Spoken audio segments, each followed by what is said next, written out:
The silver lining to the pandemic is that it brings people together, especially those who are in business. It pushes businesses to come up with the most efficient way of doing things and the most creative product with limited resources. Here is the story of 4 young millennials who started their company Craft Bites & Co. at the height of the crisis. Hi, I'm Rachel Chan. I'm also a millennial. In this series of videos, I will tell you stories of talented young millennials like them. Hi guys! Hi. I'm really interested in your company setup. Can you share with me more about this? Okay, so Craft Bites & Co. Was a plan that was conceived a while ago, before MCO. We thought we had a product that we could sell that was handcrafted and artisanal. Why Craft Bites & Co. is because craft meaning the way that we make our products are all handcrafted, from our sauces to the pastas, and Bites & Co. meaning food and company. It may have seemed to be the worst time to start a business, but we sort of wanted to try it out because the competition was smaller than companies selling food. They weren't doing their food deliveries yet online. I thought like during the pandemic, everyone is selling things, so it would be even harder to... Yeah, but we felt that our product was quite unusual. Restaurants weren't allowed to open for a very long period of time. And we thought that, why not bring the restaurant to them? How much business have you grown over the past 2 months?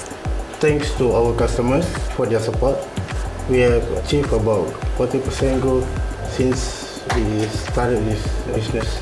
And what are the challenges that you're faced with?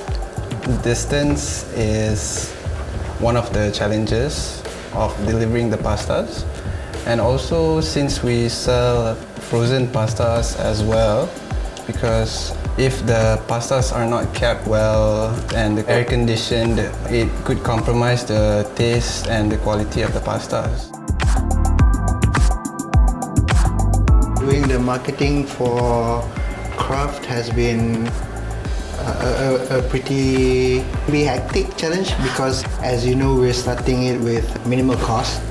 So when it comes to marketing, I try my best to not spend anything, meaning I use free apps to edit the pictures, free apps to edit the videos, and it turned out quite well actually. It's been serving us very well for our social media platforms.